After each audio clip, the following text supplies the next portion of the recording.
Close your eyes. Can you hear me breathing? Clear your mind. It's my love you're holding. Run away. Stay wherever you want to stay. Take it in. It is freedom that you feel. It is freedom that you feel.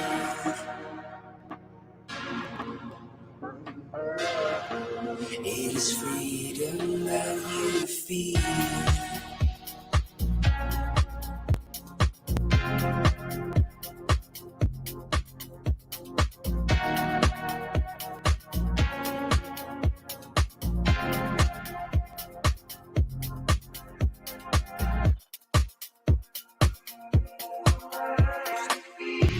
Close your eyes.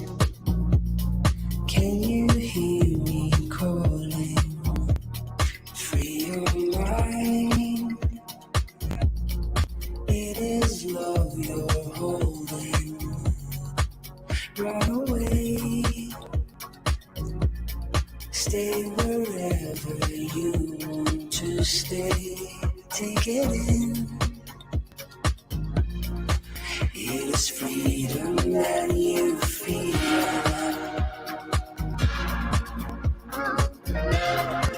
It is freedom that you feel.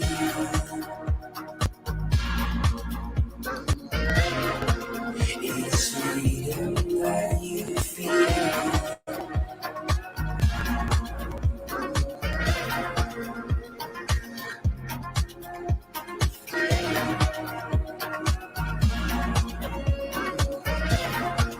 It is freedom that you feel.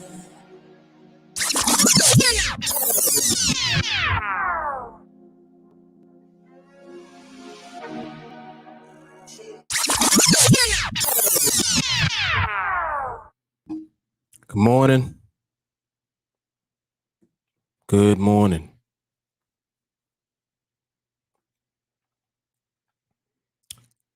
Welcome everyone. This is Coffee and Charts. Coffee and Charts with yours truly. Let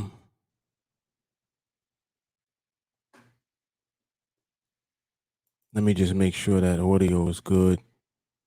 You guys can hear? Yes?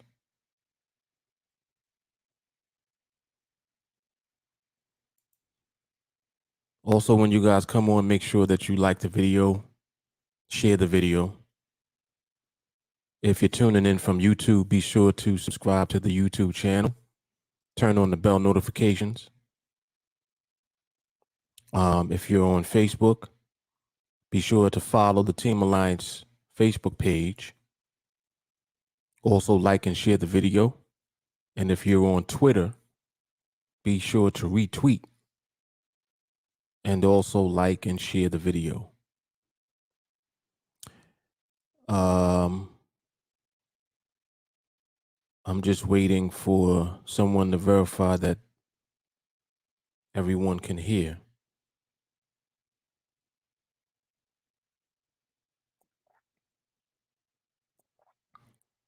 Audio should be good. I know also there's a lag on here, so I'll give it a minute for you guys to respond.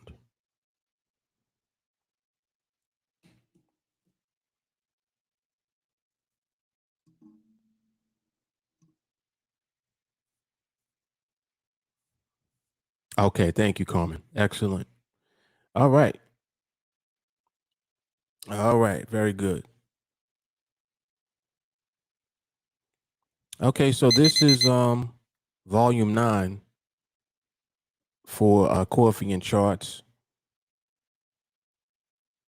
This will be a good market observation. I'm going to be moving the box. I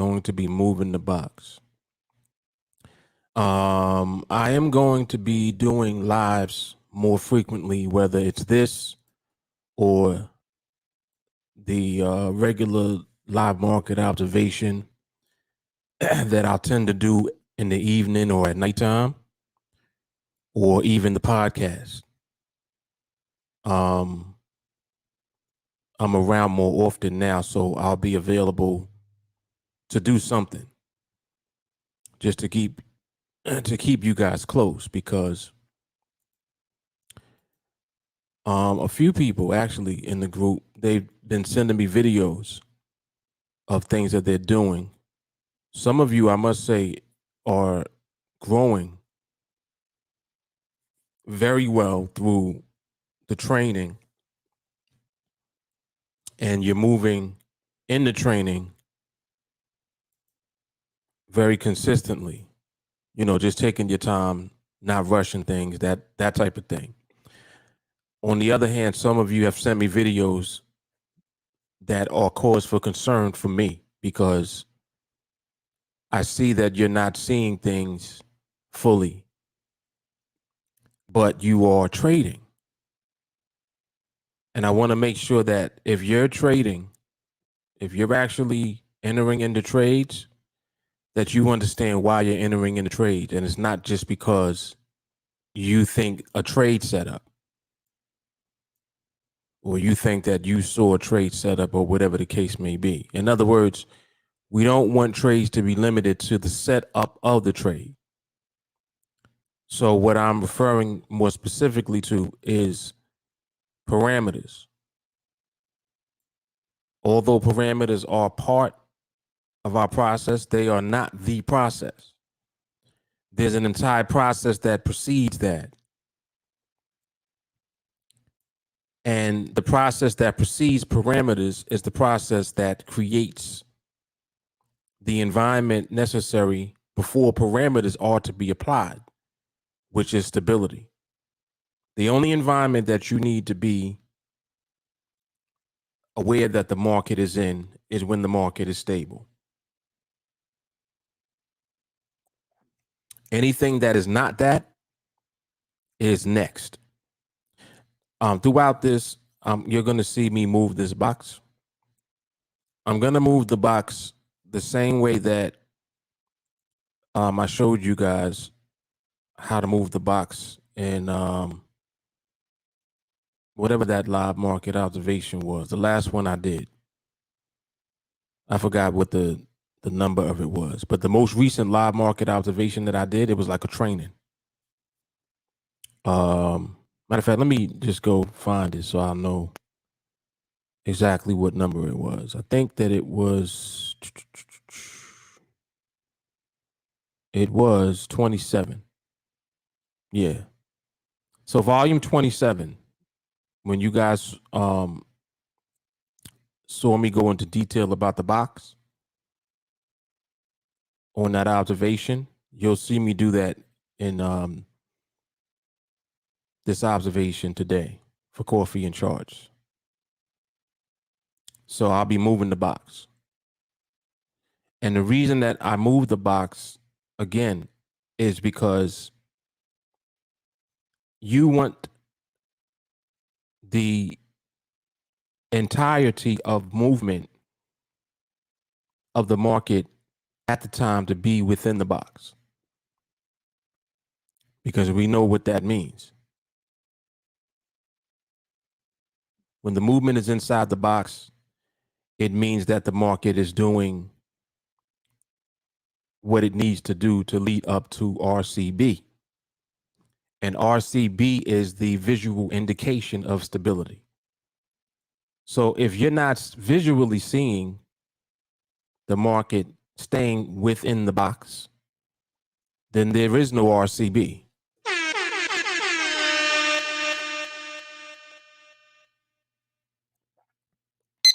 This coffee is real good, by the way.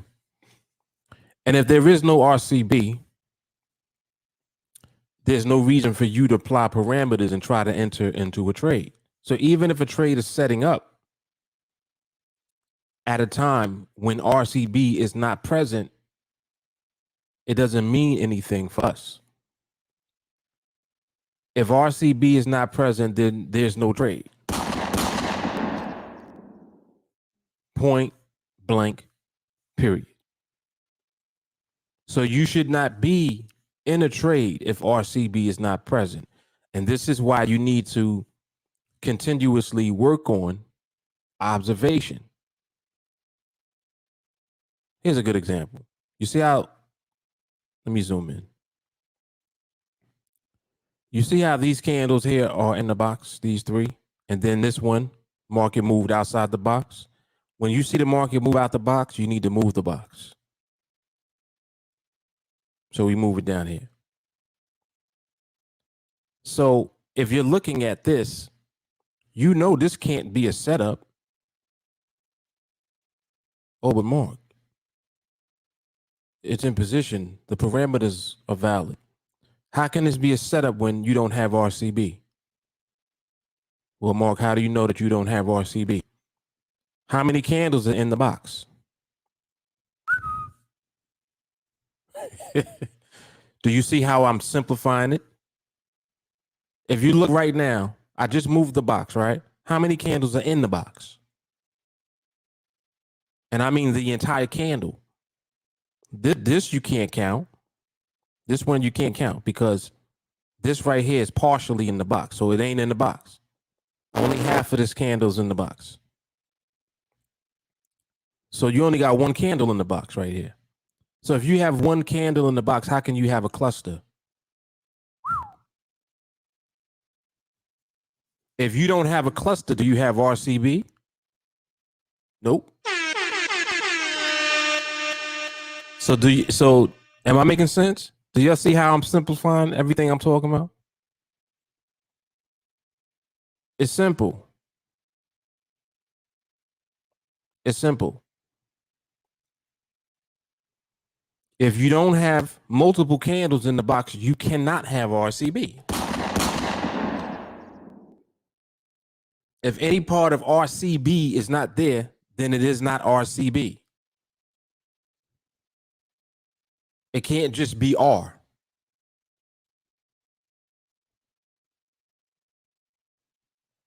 Can't just have R. You need R, C, and B. And that's the prerequisite to you applying parameters. So look, here's another example. You see how this one right here, the wick is going through the top of the box? We need to move the box over. We need to move it over. How many candles are in the box now? One candle, the current candle. There's only one in here. So could you have RCB here? No. You're following me? You can't have RCB without a cluster. You can't have a cluster without multiple candles inside the box. And you won't have a cluster if the candles in the box are not confirming that there's a barrier in place as well. So if you can't have a cluster without multiple candles and you can't have a barrier without a cluster confirming it, then how could you possibly have RCB when you don't have multiple candles in the box with a barrier in place as well? You can't. And this is why I'm focusing on this as a tool, because if you utilize this, you won't ever be in a trade at the wrong time. You'll never be entering a trade because you thought that the trade met parameters. You'll never be entering a trade because you thought that a trade was setting up. And this is of the utmost importance because if there's too much market movement at the time, if there is too much going on at the time, then you have absolutely no reason to be in a trade. So if you're in a trade and as soon as I look at how the market is moving when you're in the trade, if I say there's too much overall movement, that's letting you know, oh, you know what? Damn, I shouldn't even been in the trade at this time. Make sense? You guys can feel free to ask questions as I go along, especially if you're new. If this is your first time here, be sure to like and share the video. If you're tuning in from YouTube, subscribe to the channel and turn on the bell notifications. And if you're tuning in from Twitter or from Facebook, on Facebook, follow the TeamAlliance page and like and share the video. And on Twitter, make sure that you retweet and like and share the video. All right.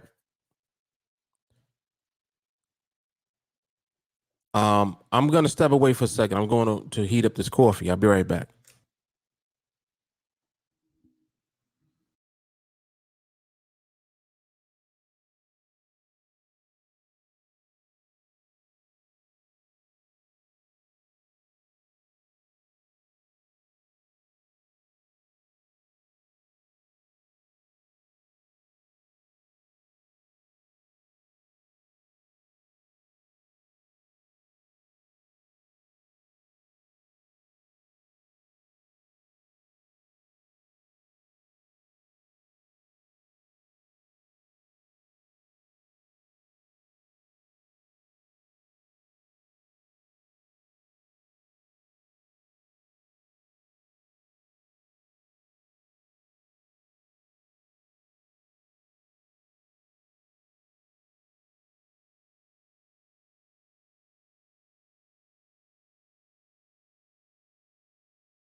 All right, we're back.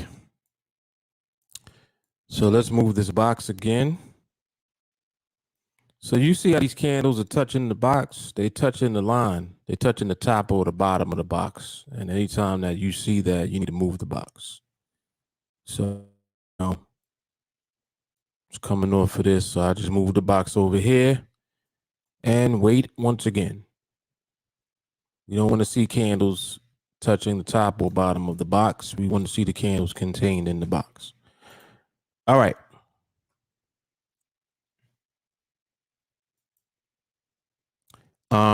Chris, YouTube didn't have sound because I was muted, but it should be good now.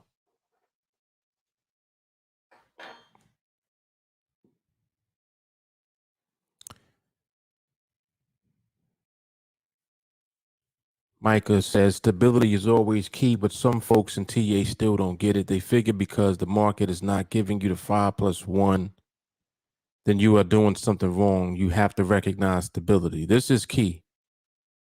This is absolutely key. That's 100%. See, 5+1 and parameters and all that doesn't mean anything until the market is stable. If the market is not stable and you're doing that, what you're doing is chasing trades. If you don't have RCB, the market's not stable.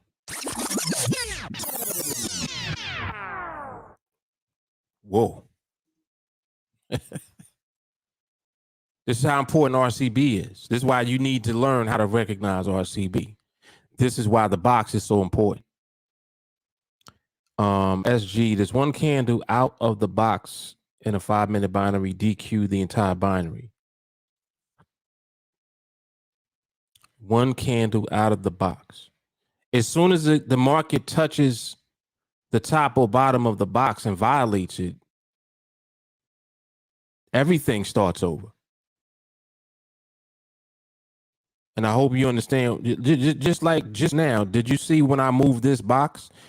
You see all of this? Let me just go back a little bit. You see all of this movement here? During this, these candles were violating the top of the box or the bottom or whatever it was. If they're violating the top or bottom of the box, everything starts over. So don't look at it as just the current binary. You need to look at it as the overall market, period. Look, let me show you. You see this candle here? See this? Now you see where the lines are positioned right now? We know that the box is going to be representative of the top and the bottom strike prices that are relevant. So if I move the box here, I'm moving it here because I want to see candles in the box. So this candle here is violating the bottom of this box. So that's not going to be a part of what I'm looking at. So as soon as I move the box here and I move the chart over like this, I don't even see that candle anymore. Now I'm only seeing the market activity that is going to potentially be in the box. And just like right now, look at this current candle. What is this current candle doing? The current candle is now violating the bottom of the box. So what do? Take the box, move it again. If the market is going down underneath that line, when I move the box, it'll be towards the bottom. Like this. If the market were to stay up here, then I would still keep the box here. I just would move it over because this candle is violating the bottom of the box. But here, the candle violated the bottom and the market is now underneath the line. So now the box should be here. So now when I move the chart over, I'm only going to see one candle in the box. Watch. When I move it over, only one candle inside the box. So what I'm doing each time is I'm isolating the market activity so that I only see it visually inside the box. I don't want to see any market activity outside the box. Now look, you see how it's violating again? Look at how it's going back above the line now. So now I'm going to take the box and move it again. Now I'm going to move it back here. So I don't even care about the current binary. I'm just doing this, period. It's not that I'm DQing the current binary. I need to see all of the market activity in the box. If I'm not seeing that yet, I'm just going to keep moving the box until I do. Does that make sense? So try to get the current binary or how many binaries, and try to get that out of your head and focus more on the activity of the market being within the box. If the market's not doing that yet, there's nothing to do.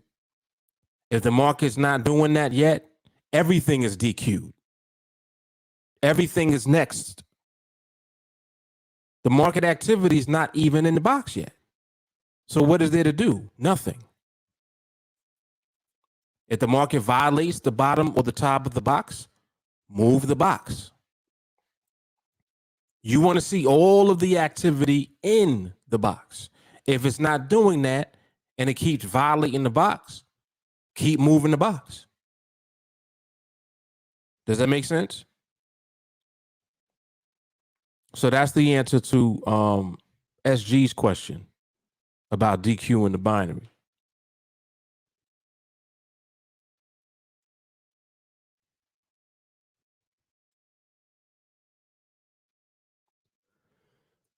Oh, excuse me. Morning, Sam. Morning, Israel. Jay Carly. Jeff Hunter was good. Mr. Ront.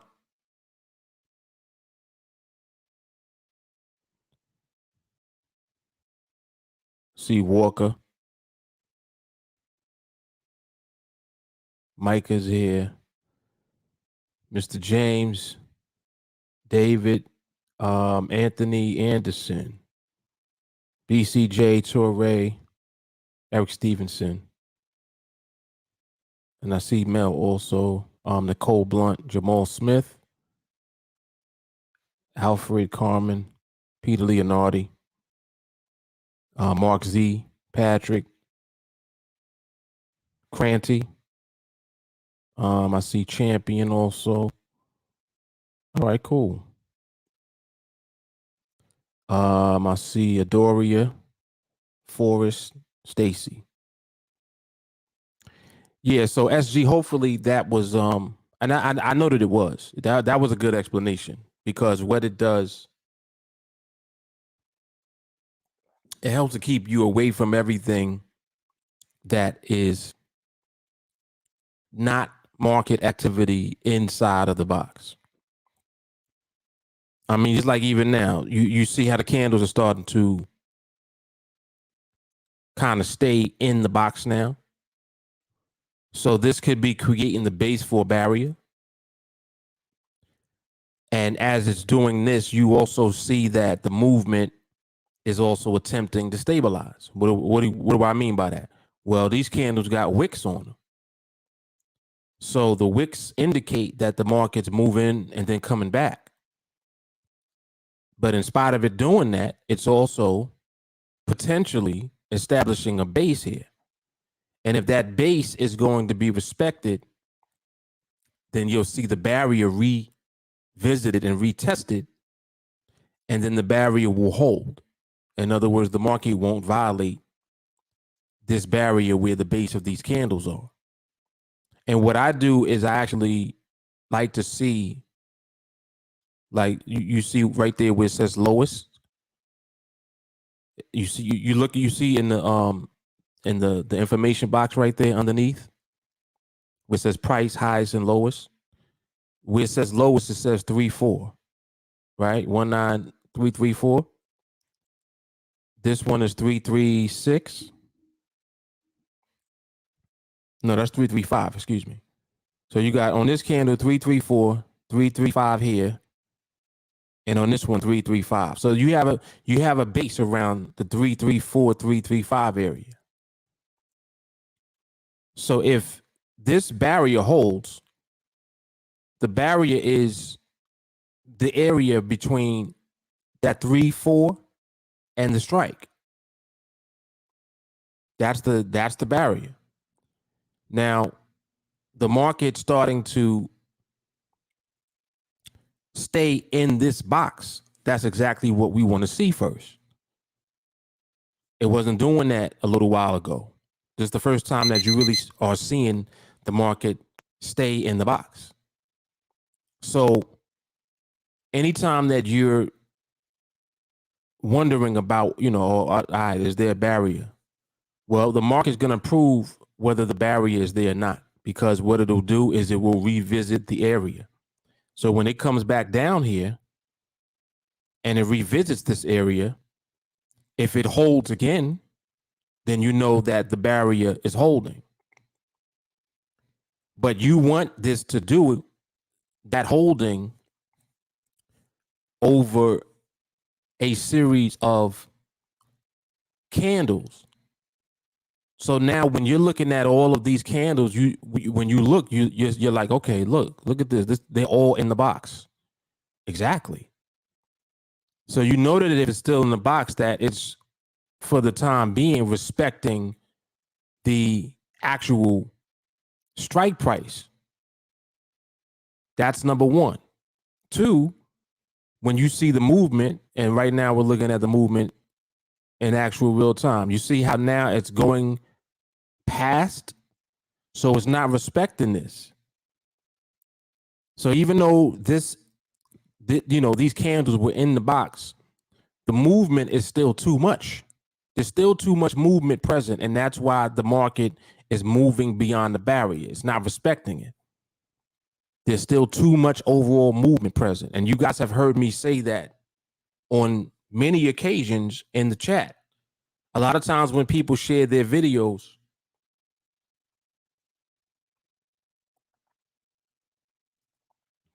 and they're applying parameters,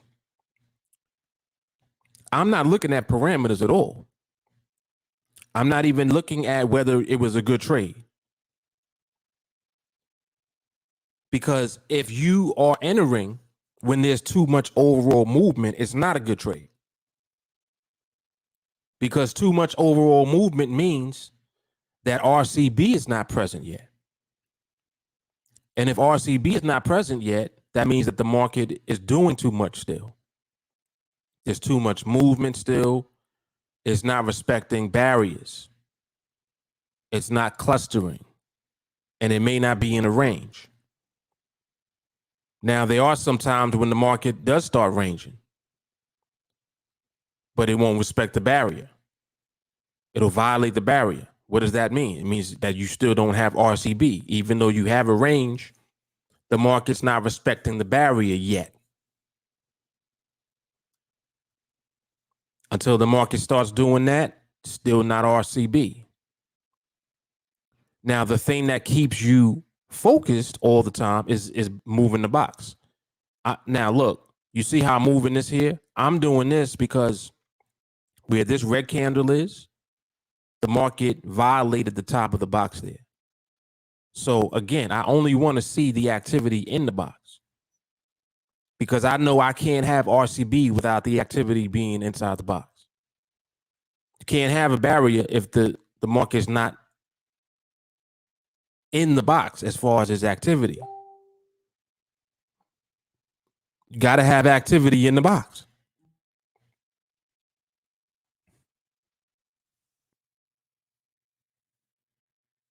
Got to have activity in the box.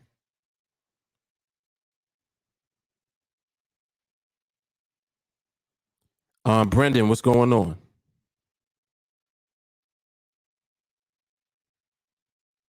Soul Child, what's happening? I see Lamont. Let me see what Soul Child is asking. I was watching Training 459, in that you highlighted MRMH, but it was after position change. Across the strike, there are 3 candles in between the strike. Fourth one changed position on the top strike, and you called the fifth one MRMH. Is this no longer valid? If you don't understand it, don't use it. If you don't understand, because each time that I'm teaching you is to enhance the understanding that you have already, or to give you understanding. Now, it's not that anything that you look back at is not valid, but the things that I give you now are easier for you to comprehend. So for example, just the fact that you're asking that means that you don't fully understand it. And it's fine, because you don't have to fully understand that part in order to elevate in your understanding of what I'm teaching you now, which is simpler. So my goal is to always simplify everything. I don't want you to in any way feel like, oh, I'm not sure. It's like, I want you to be sure, but you have to be sure with what you understand. Because I've done entire trainings and I've done entire, trade series and projects in a faster moving market. And faster moving markets does not mean that the market's not stable. You can recognize stability when the market is moving fast. But I'm not going to focus on that, because I don't have to teach you that in order for you to understand stability. I'm actually going to teach you how to understand stability from the foundation of the market slowing down. Because just like anything, it's easier for you to see something if it's moving slower. If it's moving fast, it's more difficult to see. Does that make sense? So I'm not going to teach you how to try to see things with things moving fast, because I know that it's easier for you to comprehend if you're looking at it and it's moving slow. So that's why I come from that perspective. I'm going to slow everything down. And as I slow everything down and keep slowing it down, it makes things easier for you to see. And that's most important. It's not about, what I'm capable of doing or what I think you should be doing. It has nothing to do with any of that. The only thing that I think that you should be doing is winning. And in order to do that, you have to understand stability. So then the next question becomes, all right, well, how am I going to teach you how to understand that? Well, I'm not going to try to force you to understand seeing stability when the market is moving faster, because that is a whole thing within itself to try to teach you and to train you to do. So instead of me doing that, let's slow it down. And every time that we slow it down, I'm going to focus in on what I know is simpler. Does that make sense? Says, I figured it was connected to recognizing stability, but then RCB threw me off because it wasn't in that video, but I got you. Right. See, RCB is not in any of the older videos. RCB is an elevation of what I talked about in the older videos. RCB simplifies MRMH. It simplifies it. It actually, what RCB does is actually give you a fuller understanding of why MRMH is MRMH. It's just like if I asked you, well, why is MRMH permission? Why does it represent permission? See, your answer to that should immediately be, well, because of the stability. Okay, cool. What part of MRMH represents stability? See, because a lot of times what people will think about MRMH is that you can't have MRMH if no trade set up. And technically, MRMH is just the manifestation of a trade setting up at the right time. But what makes that trade set up a part of MRMH is the fact that the market was stable first. It's not the other way around. So what people sometimes will do is get confused and think that, oh, well, I had 5+1.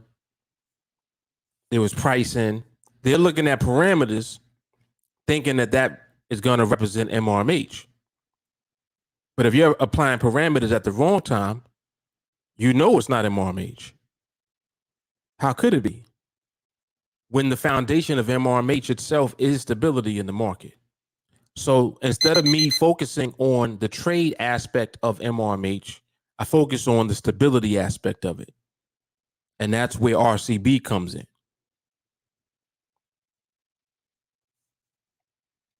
That's where RCB comes in. Micah, all candles in the box and barriers being tested at 1MP and 2MP for buy, 8MP, 9MP for a sell with stable movement and pricing is gradually pricing out under that minute mark. Yes. Yes, that's a good way to describe what happens. When the market begins to isolate its activity in the box, what it is doing is it's slowing down. See? So look at that. You're watching phase one unfold by moving the box. Because you keep moving the box until you just see the activity of the candles inside the box. That's a part of phase one right there.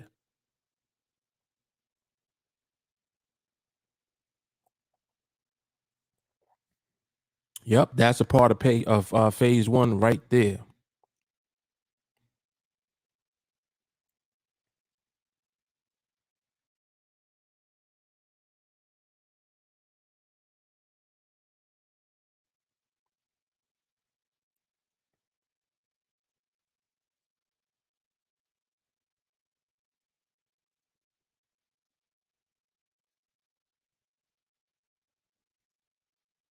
So now it's 12. You see the time 12:05. So now you have to adjust the box because at 12:05 the strike prices become only 2 pips apart instead of 4. So you got to actually make the box smaller. You got to bring it up. See, make it tighter.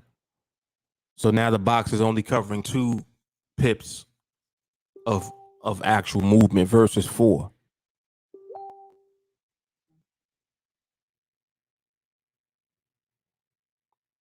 But the same thing applies. You just stretch it. Now you got your box at 2 pips. I just stretch this out so that it fits on chart. And we continue on.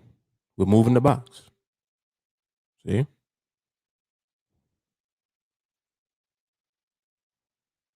And this is basically the activity that you should be doing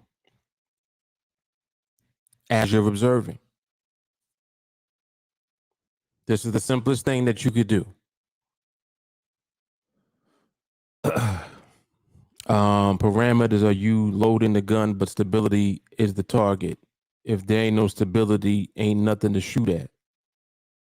Correct.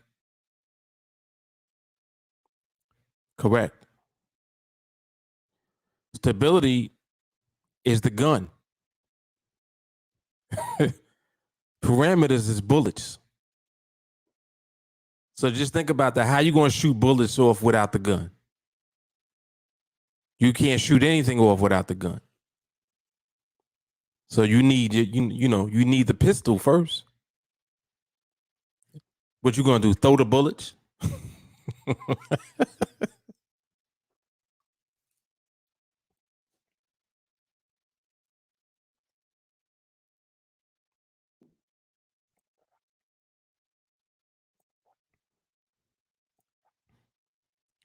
But yeah, that's a pretty good analogy though. Analogies are helpful because they help you to remember what it is that you're doing, you know? Like, damn, I don't got my pistol yet. I can't shoot anything. Exactly. RCB is your pistol.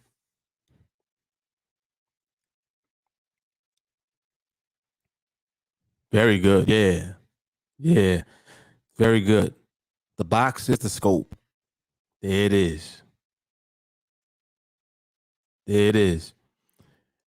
If the binary ain't in the scope, then it's a nope.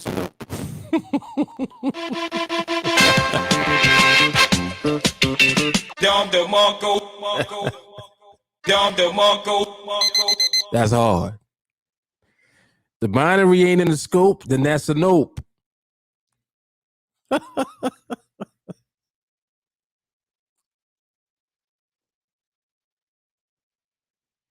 Yeah, but like this stuff, this the type of stuff that will help you to remember. So you'll never get caught up in, oh, was that a setup? It's like we don't care about the setup because we ain't trying to get set up. We ain't trying to get set up. Market be setting people up all day. Now, understand, see, this is another thing too about the market. It's like people think that the market is out to get them. And it's not that. The market is just doing what it do all the time. Like all day, every day, the market just does what it does. It just moves right along and does what it does, and that's it. It's nothing personal. The problem is people don't understand it. People don't understand the market. That's why they get slapped. People rush also into what they think they understand about the market. They also get slapped that way. Oh, I don't want to miss this one. It's like, you don't want to miss what? What is it that you're looking at? Sounds to me like you in trade mode. See? So if you in trade mode, you'll always have that feeling of missing.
Alex, what's going on?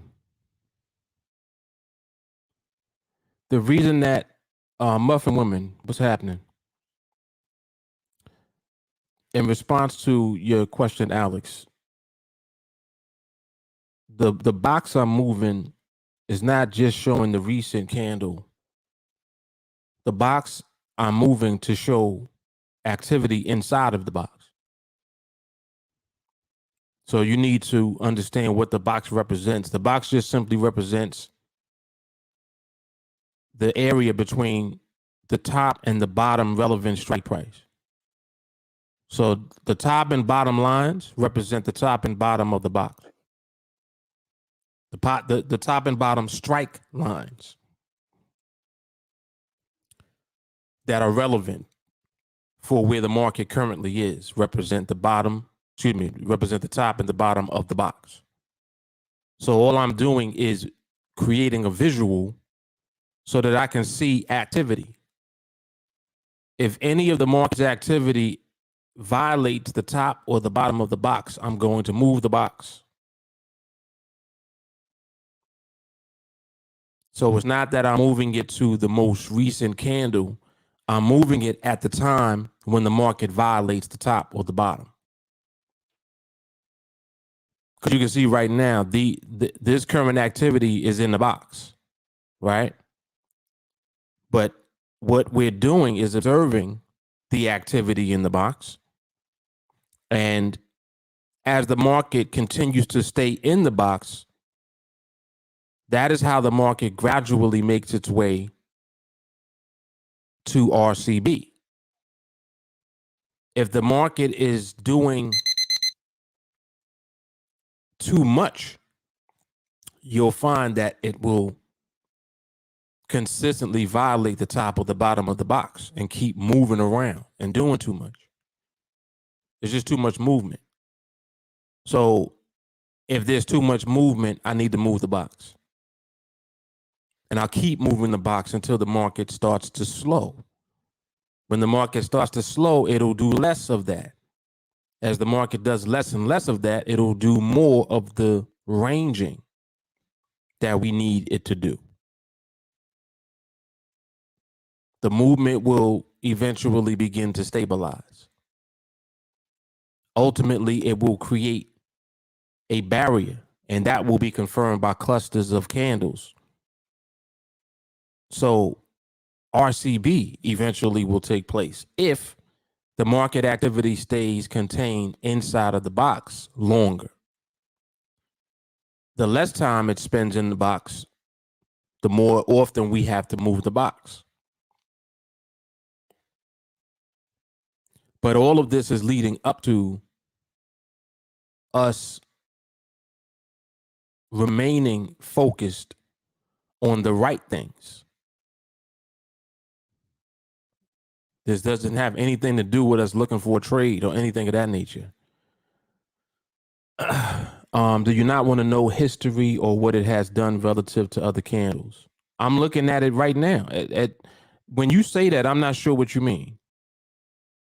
When you say history, what history are you referring to? Because this might be a good opportunity to expand on things that people might be thinking. So just elaborate on that for me so I know what you mean.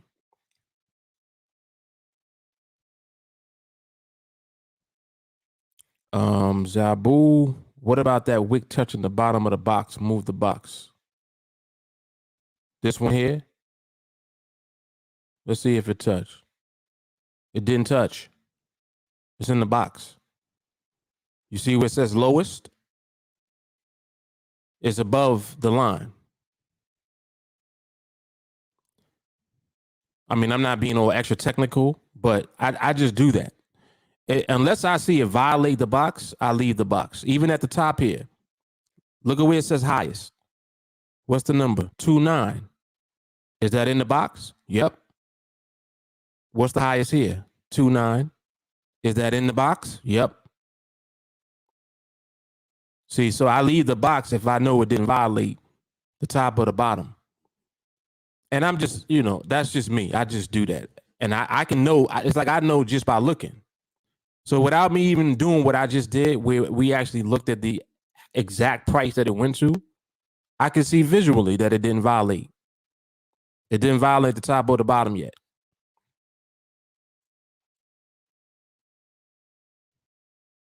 So what I like to do, I like to keep the box there until it violates. Then when it violates, then I move it.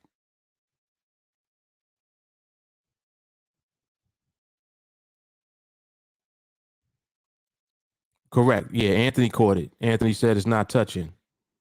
Yep. Alex, well, you move the chart to show only recent candle, single candle, and not show where the previous candles finished at. Alex, I'm moving the box to show only the relevant candles. I mean, like right now, how many candles are in the box? 1, 2, 3, 4, 5, 6, 7. There's 8 candles inside of this box. So I'm only interested in the box being there while the candles are in the box. As soon as the candle violates, I'm moving the box. So like, for example, here, you see how that wick went above? So now I'm going to move the box, and this can't be in my box because it's not in a box. So now I'm going to move the chart over and start over. Remember, this is observation of the market. You need to be observing the market before you can see stability. If the market is violating the top strike or the bottom strike, it ain't stable yet. It's not there yet. So I'm not really that concerned about any activity that does not represent what will lead up to stability. I know that activity in the box will lead up to stability.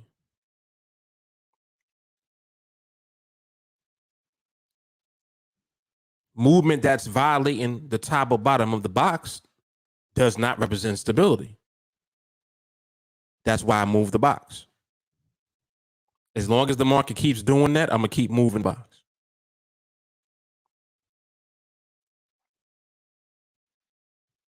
Okay. Very good. Yeah, Matt, now it's making sense.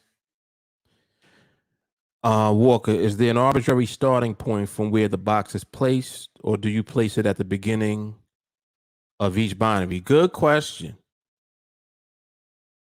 Good, Walker. This is an excellent question. I gotta give him the Don DeMarco for this.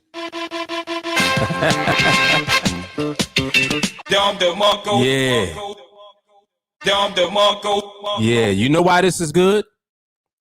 Because I realized this is what everybody has been asking. I didn't realize it until just now. Wow. I'm just realizing that y'all are all asking this question. Y'all are thinking that I'm moving the box at the beginning of a binary. No. Come on, we're gonna get some clarity right now. I'm not me moving the box has nothing to do with the beginning of the binary. Nothing. Matter of fact, when you'll go back and you'll look at this, when you saw me with the box, wait, was it here? Yeah, here. When I had the box here, let me go back. When I was looking at the box here in this area before it violated on this candle here, all of this movement in the box, look at where this candle started. Look, watch this. What time was this? This was at 12:09. That was the end of the previous candle. You got 12:10, 12:11, 12:12, 12:13, 12:14. This was the end of the next candle. 12:15, 12:16. I moved it at 12:17. When it violated here at the top, I moved the box. What time was that? That was 12:17. Violated again, 12:18. Violated again, 12:19. Violated again, 12:20. It's violating now, 12:21. It has nothing to do with the end of the binary. It has nothing to do with the binary. It's just the market, period.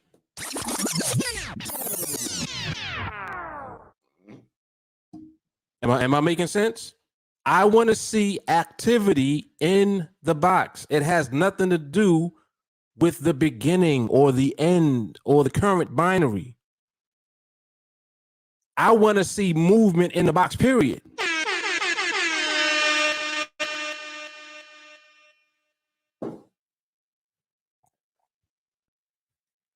This is important because This is showing you that the process transcends time. I see that y'all are looking at the binaries with this right here.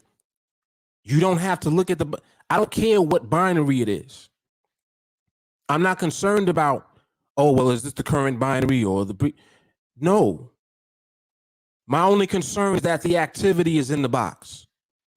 I'm looking at the movement of the candles in the box to see when RCB comes.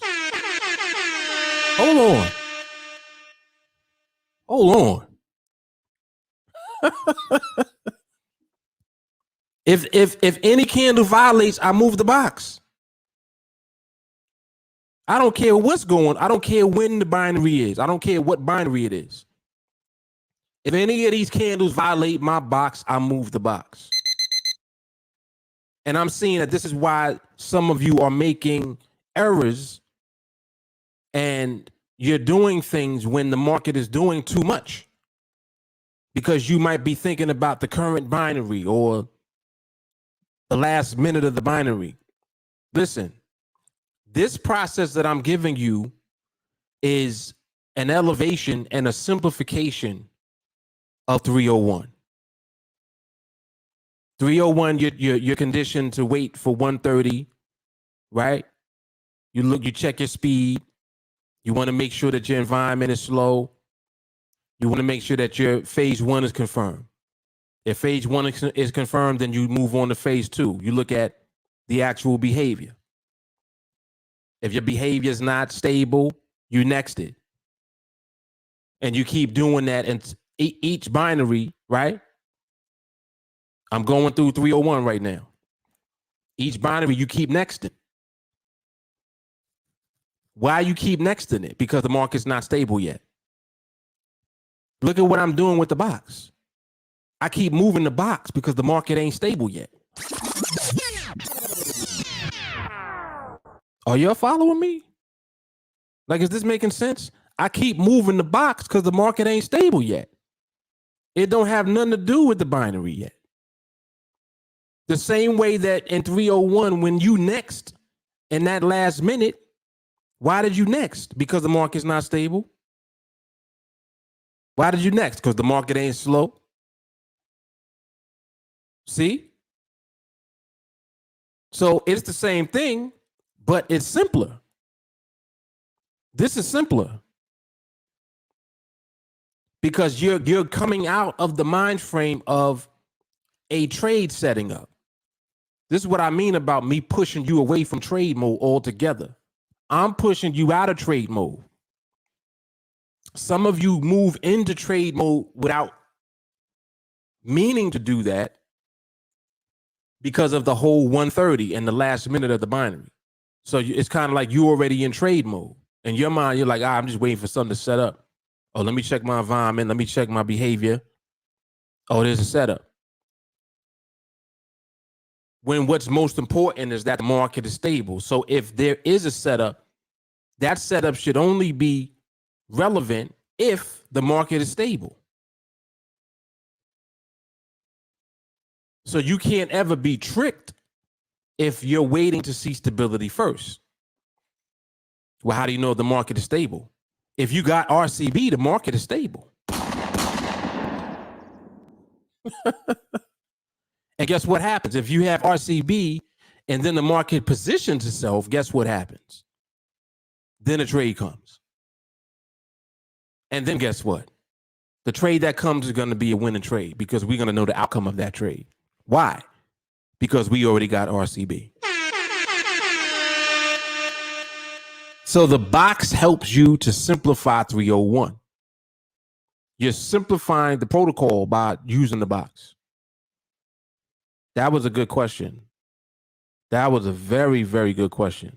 That was excellent because that should give some clarity to what it is that this allows you to do.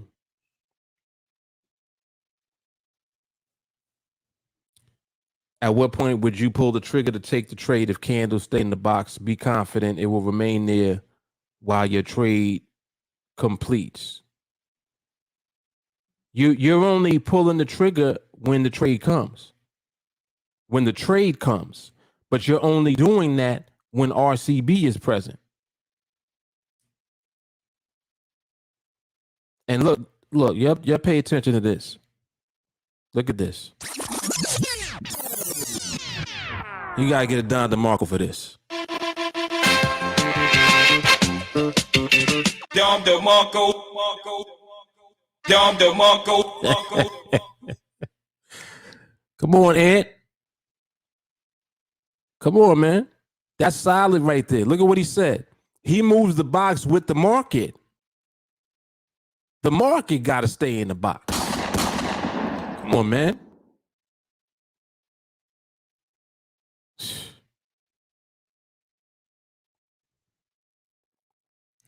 Walker said, okay, it makes sense. I just placed a red circle where the violation occurred.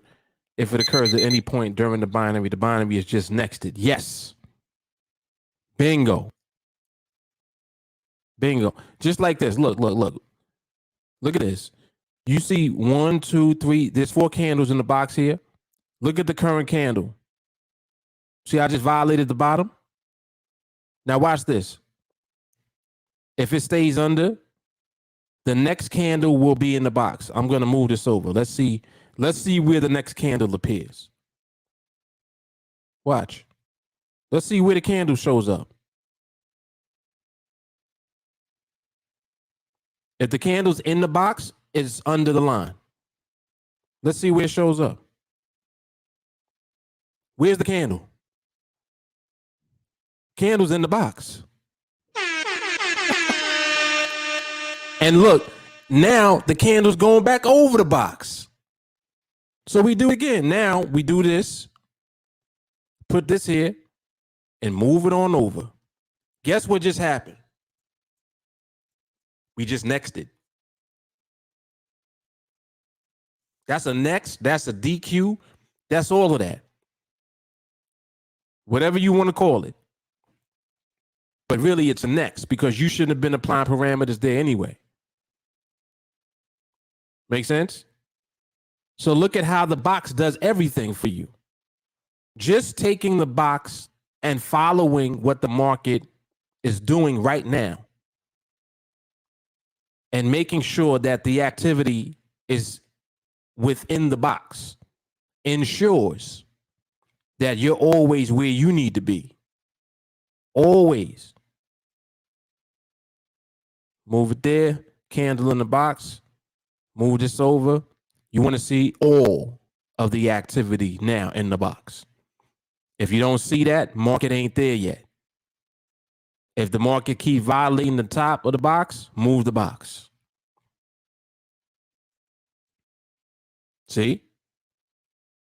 So you don't got to count candles. You don't got to count binaries. You don't got to do none of that. Or well, how many candles does it take? You'll know how many candles are inside of the box.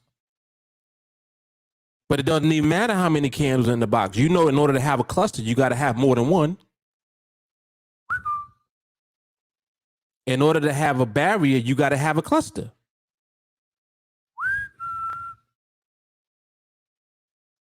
So look at how all of your questions get answered just by using the box.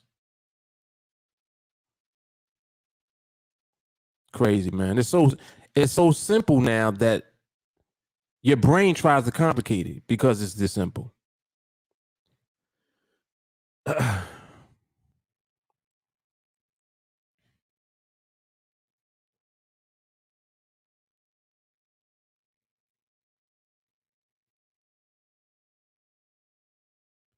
In the box and only in the box without violation of the line and movement is stable, period. Correct.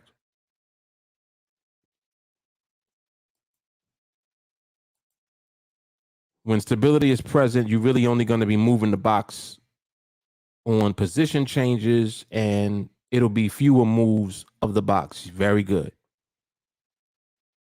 Very good. Very good, Angel. Very good.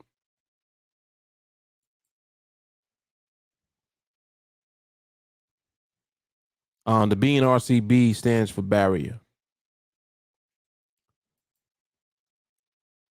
Peter, box simplifies everything. It keeps you engaged by moving the box right. Helps you from seeing things that are not really there. Come on, Peter. There it is. Listen, that part right there helps you from seeing things that are not really there. That's it. That's it right there. Yes. Yes. Man, that's so good. That is so good, man.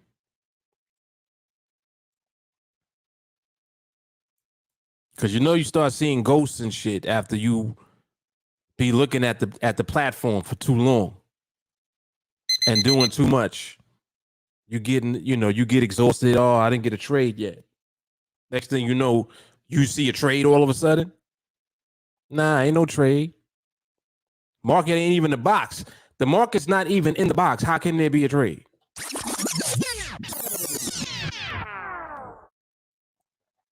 Come on now. All right, I gotta re-up on my coffee. Hold on.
All right, back at it.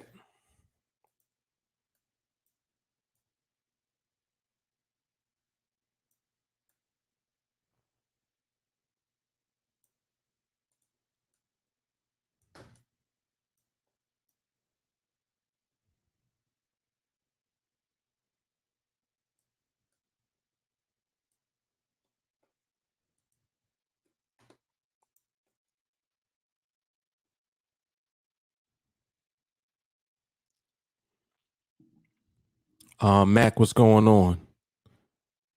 Sure. Pleasure is mine.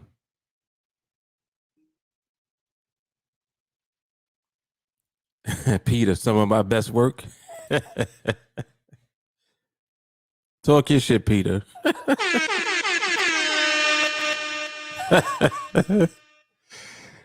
Yeah, that was really good though. That was excellent. Helps you from seeing things that are not really there. That was on point.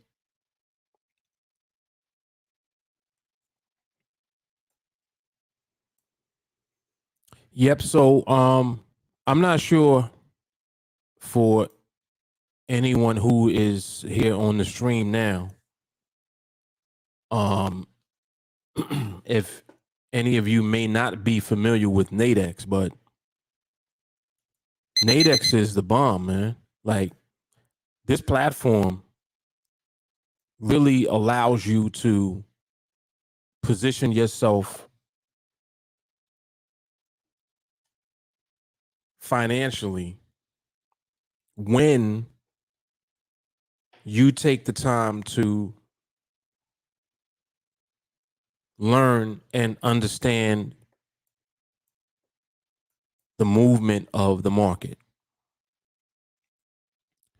If you give yourself time to understand the way that the markets move inherently, because understand that one, like right now, I'm looking at the euro dollar. This is a currency pair. This is Forex. The euro dollar is a Forex pair, Forex market. This is the same euro dollar that you trade if you trade Forex. Same market. And on NADEX, these binaries make it very simple to make money if you're correct about what the market does when the time on the binary clock runs out. The binaries are segmented. You know, we're looking at 5-minute binaries, for example. They got the hourlies, they got 20-minute binaries, they got weekly binaries, different expiration periods. Now, people get afraid of the 5-minute binaries because in actuality, what they're afraid of is the market. It's not that you scared of 5-minute binaries.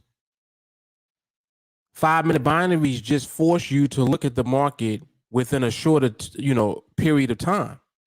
It's like, wow, oh man, 5 minutes. The market, it could do a lot. And that's the thing. You just don't understand the market yet. Like you don't understand market movement yet. And this is something indicators can't help you with. I don't care what indicators you use. It's not going to help you understand movement. Indicators can help you understand technical analysis if you want to look at it that way. Yeah.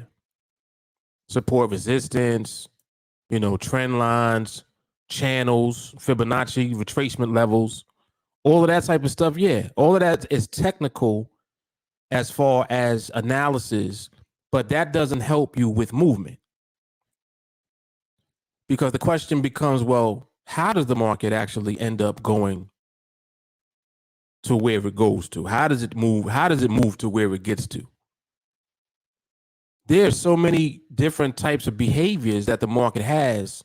Until you understand behavior, you really won't find consistent profitability with anything that you do. So with binaries in particular, binaries force you to learn how to understand the market first if you want to be profitable.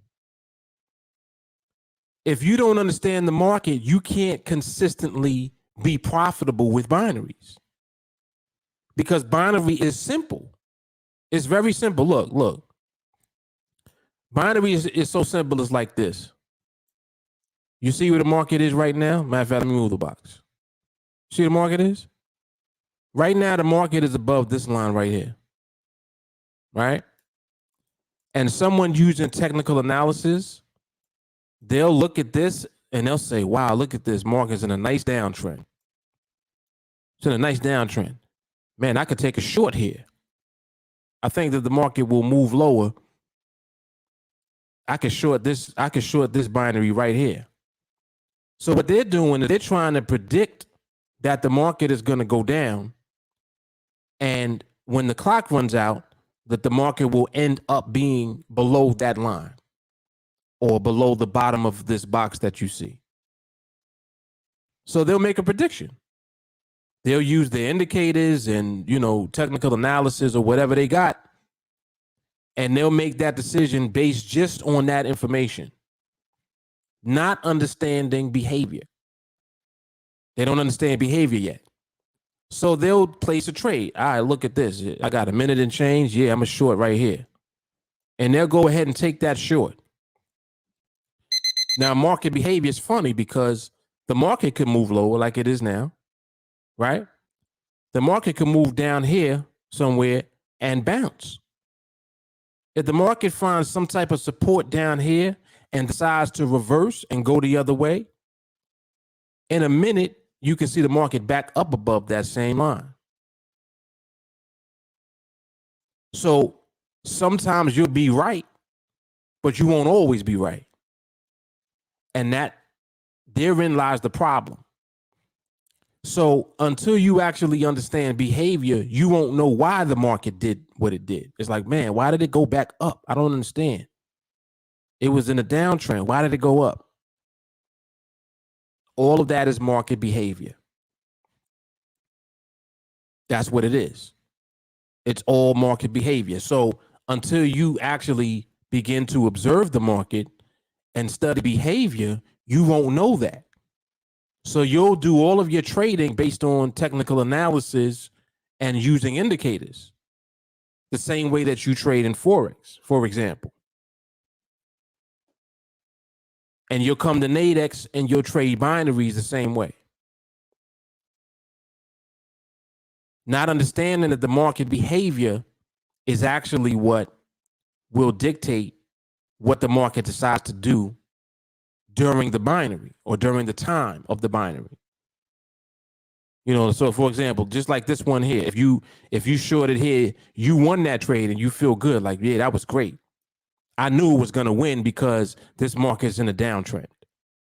Well, actually, no, that's not why the trade won. See, the reason that the trade won is actually because the market is stabilizing. Hold on. Hold on. If you actually look closer, look at what the market actually did here. This was 1242. This was 1243. During this move here, look at what the market was doing. Was the market violating the box? Or was it in the box? Stayed in the box, didn't it? Still in the box, ain't it? That's behavior. That's behavior all day. As the market transitions into stability, you'll see this type of behavior. This is what you'll see.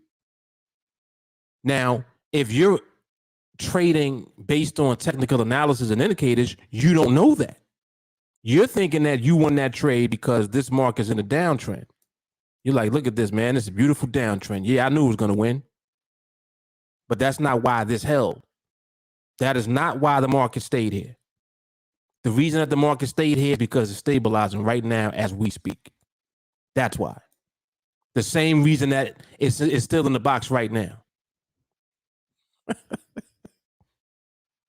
So as you learn how to understand movement, you'll actually learn how to apply the information to when you trade the binaries. And that's how you can become consistent.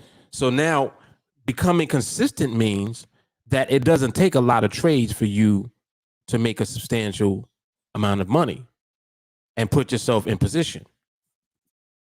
It means that you can do it within a very small number of trades, like 30, 21, whatever number. We'll use 30. Within 30 trades, you literally can position yourself on this platform to make incredible money. Incredible. And I'm not even talking about trading all day. I'm not even talking about trading that often.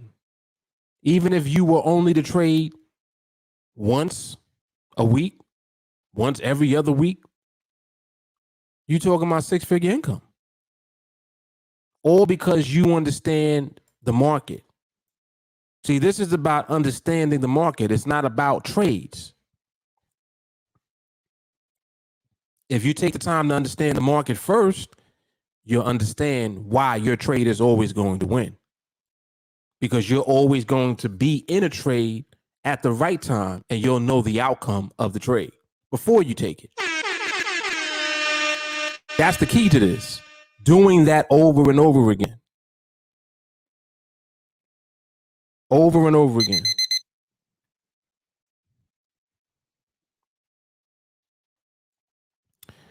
Let me see.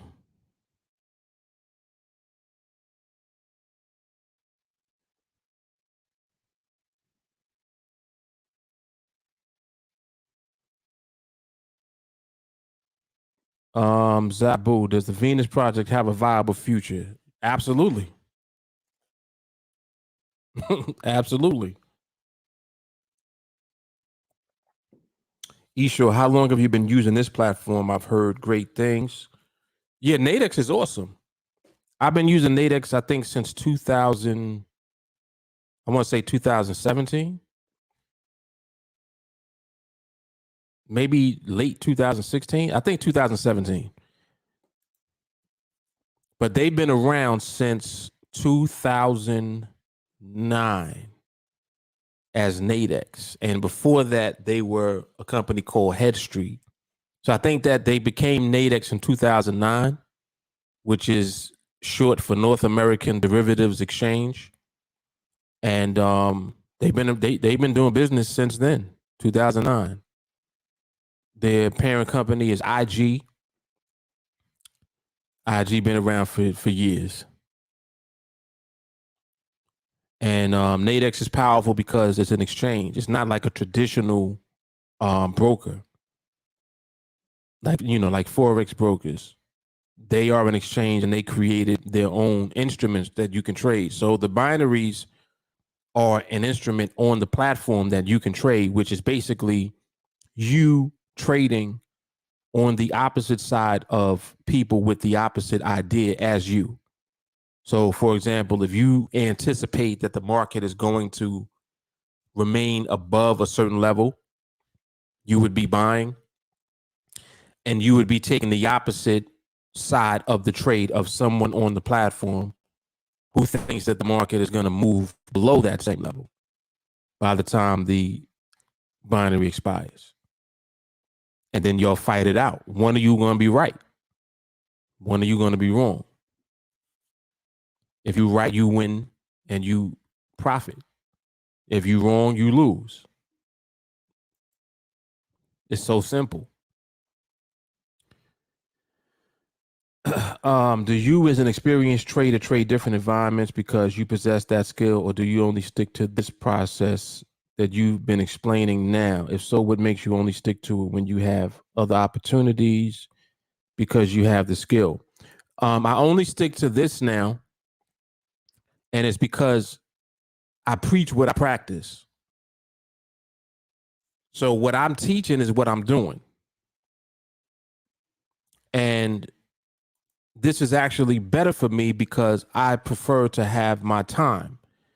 So it requires much less time to just wait for the market to literally hand over a profitable trade than it does for me to try and do, more than I have to do because I know I'm capable of doing it.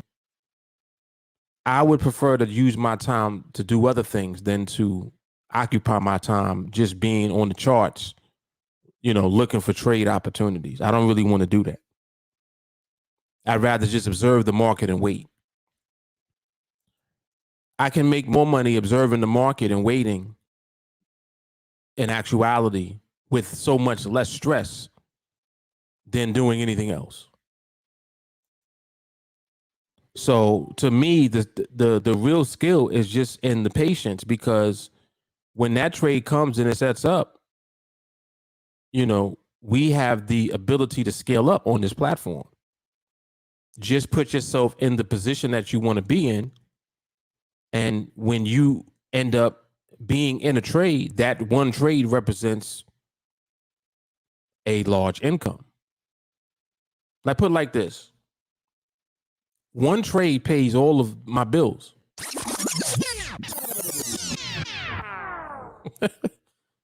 like just think about that. If you put yourself in position where one trade more than pays all of your bills for the entire month,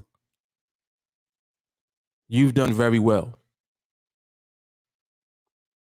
You've done very well. And I think that you're better off doing that than anything else.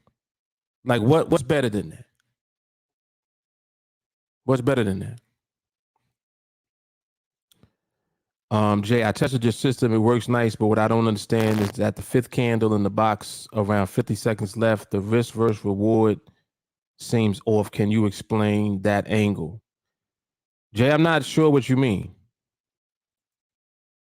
I'm not sure what you mean by that. And are you in training with us? Because you said that you tested the system. So I'm not sure exactly what you're referring to specifically when you are talking about risk reward. Kashif, what's going on? Osman, I heard you once say that NADEX told you that there's sometimes existing orders on a platform that don't appear during the last 30 seconds of the binary. Did they ever tell you why they don't? Yeah, they cut off the visible liquidity on the platform after 30 seconds so that it's fair, because the market is going to ultimately decide who wins and who loses that trade based on where it ends. And if they keep showing all of the liquidity on the platform, people will be trying to trade just based off of that. Like, their algorithm is set up to move pricing based on the market moving. So as the indicative moves, you'll see different trades show up, meaning that pricing will change. If the market's above, you'll see the orders that represent buys. If the market's below, you'll see more orders that represent sells. So for them to keep the playing field level, they don't show the orders at all after 30 seconds, because it's like, listen, now let the market decide, without you having any type of edge over another trader on the platform. Does that make sense? And it does make sense. That's fair. Because no one should have an edge because of option pricing. Your edge should be because you understand the market better than somebody else does. That's hard. That's hard.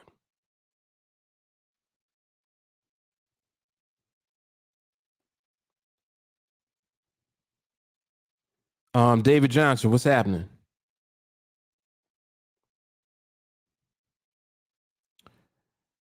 Let's say you got all the candles in the box, last 50 seconds, if you make the trade with $100, how much would you gain versus how much you can lose? Oh, okay. I see what you're saying. It depends on where it depends on the price you entered at. So I see what you're doing. Sadiq, what's good? I see what you're doing, and you have to understand NADEX and the way that the binaries work. Like, one contract is $100, but the the actual trade, when you enter it, is broken down into the amount that you risk and the amount that you will earn if you're correct. Oh man, it's a fly in here. Damn. I don't know how this dude got in here, man. Shit. I'll be chasing this dude around. So what was I just saying? Oh, the contract is broken down. For example, if you're risking $80, you'll make 20. If you're risking $20, you'll make 80. So it depends on what trade you have, like what trade you're actually entering. If you're taking an in the money trade, then that would be along the lines of risking 80 to make 20, because in the money means that the indicative price is already in position relative to your strike. So for example, if you're buying, it means that the market's already above. And because the market's already above, you risk more and you would earn less of a profit because the market's already in a winning position, so to speak. But remember that the market could always move. So the market might stay in that position or even move further into that position, or it could reverse and go the other way. If it reverses on you, that's how you would lose your $80. It would have to go against where it is already in order for you to lose. So there's less of a probability of that happening, and that's why you risk more. So you're risking 80 to make 20. On the contrary, if you only risking 20, it means that the market's not in position. It's out of the money. And if it's out of the money, that means the market has to move above or below your strike price in order for the market to end in that position. And if it does that, then you would make the $80. And it's only going to cost you $20 if you're wrong. So you see the difference? So you gotta know what side of the market you're on, for one, and that will determine what your risk and what your reward is on any trade that you take. So if you're taking in the money trades, you're risking more to make less, but the probability of you winning is higher. Because if it's in the money, that means that the indicative is already in position. And all it would need to do is remain in that position. But yes, the possibility of it moving against you is there. So you could lose your $80. Yes.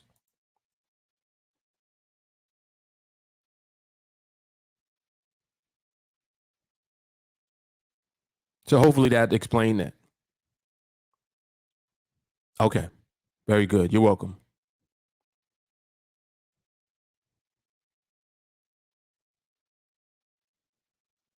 Yeah, that was a good question. I didn't realize what you were asking at first, but that was good.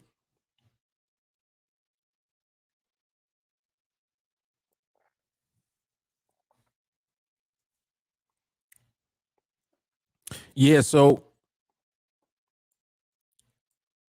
again, if you take the time and you give yourself time to understand the market itself, the movement of the market, you're going to put yourself in a position of power when you trade, because you're not going to be an ordinary trader. See, regular people that trade on this platform, they like coin flipping.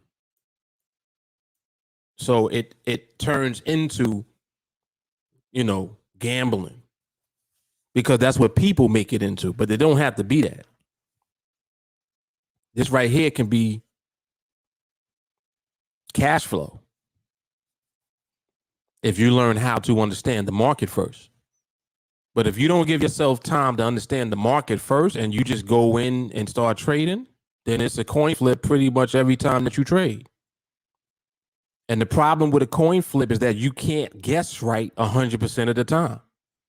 So, like, people will present that argument to me all the time. They're like, oh, well, nobody wins all the time. Well, nobody who trades the way you trade wins all the time. You're right.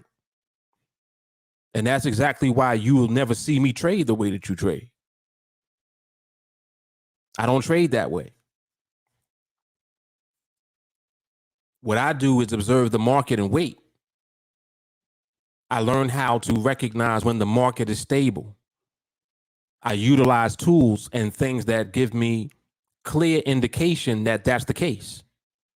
And once the market lets you know that it is stable, that's the time, if a trade comes, for you to be in that trade.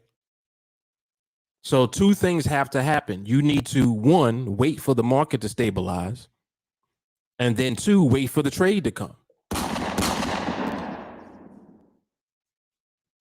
You can't just go on the platform and wait for a trade to come. If you do that, you're flipping the coin, because you don't know what the environment is. What's the behavior? How's the market moving? Is it moving too much? Is it in position? Is it ranging? Is it slow, or is it transitioning? You see what I'm saying? Like this, these are questions that you have to be able to answer before you do anything. And if you don't take the time to do that, then you'll end up being like everyone else who trades. Sometimey, right? Sometimes you win, sometimes you lose. You can't figure out why you're losing. You really don't fully understand why you're even winning when you do win.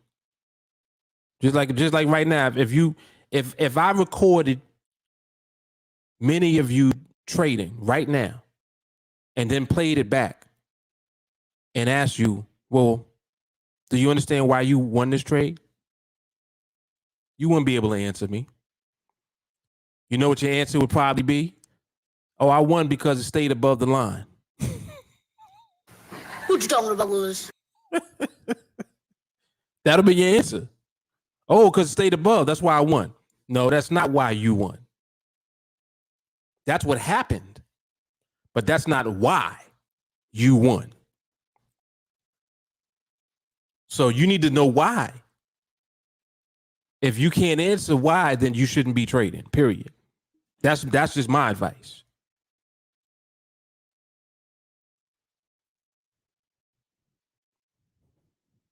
Because it was in the box.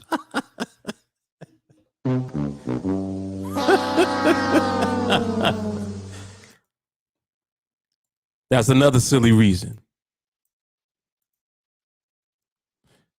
And that's another thing also. Candles be in the box all the time. But RCB is not always in the box. Hold on.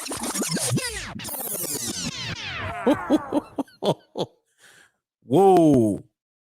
Damn, Mark, why you had to go there? I'm just saying. Just because candles in the box don't mean you're supposed to be trading. Candles being in the box is just the first part of what leads up to RCB. This is what I'm saying about giving yourself time, giving the market time. You can't be impatient with this process. This is why you are, when you come into training, the first thing that you're given is mindset training, because you got to work on yourself. You have to be patient. Don't start jumping into just taking trades. Like, don't do that. You shouldn't even be live yet. Soul Child, stability recognition means confidence. Discipline means no greed. The formula for 100% win rate.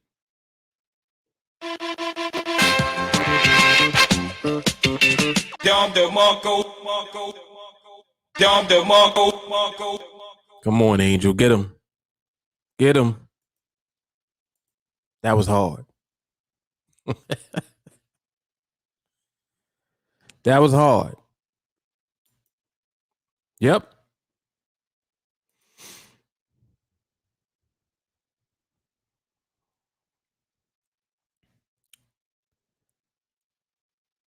Um.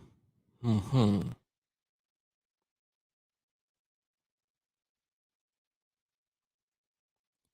Bilal, are you on here?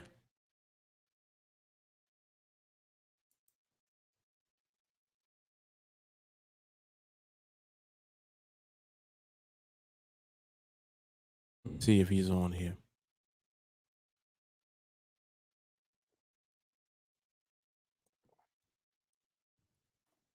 Shawnee said trade mode is a sickness for real. Yep. Trade mode is that COVID.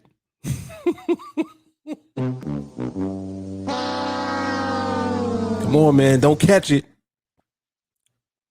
Better put your mask on. Put your mask on, man.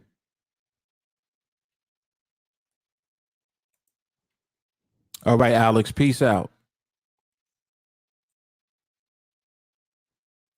Yeah, this one definitely going to be fire on the replay. You know what it is. Yes, sir.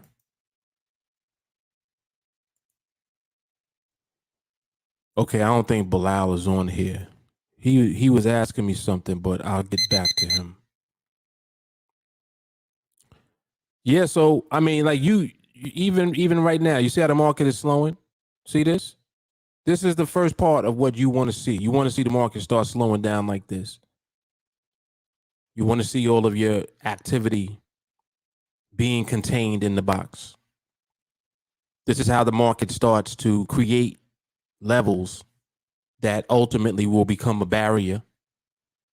And then it creates the behavior that ultimately will start to respect that barrier. And then RCB comes. And when RCB comes, if a trade sets up at that time, that's our trade. But not before that.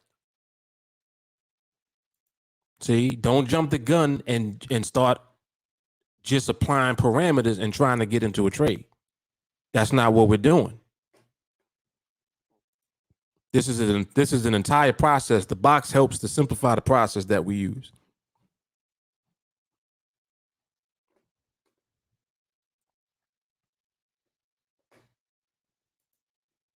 So I don't know how long we've been on here for, but this is good. This was a good stream. Coffee and charts. So this is, I think, volume 9. I think this is 9, if I'm not mistaken.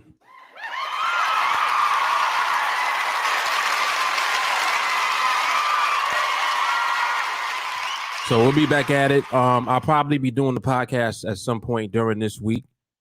I know that I also will be doing either another coffee and charts tomorrow or a live market observation at some point as well. I may throw in a live training. Probably. Just to give myself time, I would say I'll do one in July.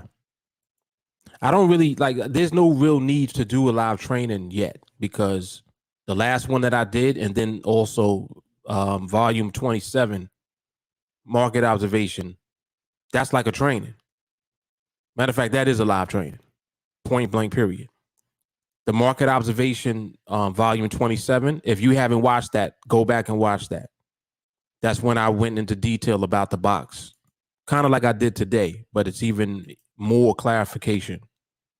So if you didn't watch that yet, make sure that you check that out. And yeah, so thank you, Brendan. This is volume number 9. All right. All right, y'all. So, man, y'all know what it is. Mark Fuller, TeamAlliance. So I'll see you guys on the next one, whether it's a market observation podcast or coffee and charts. All right. I'm out.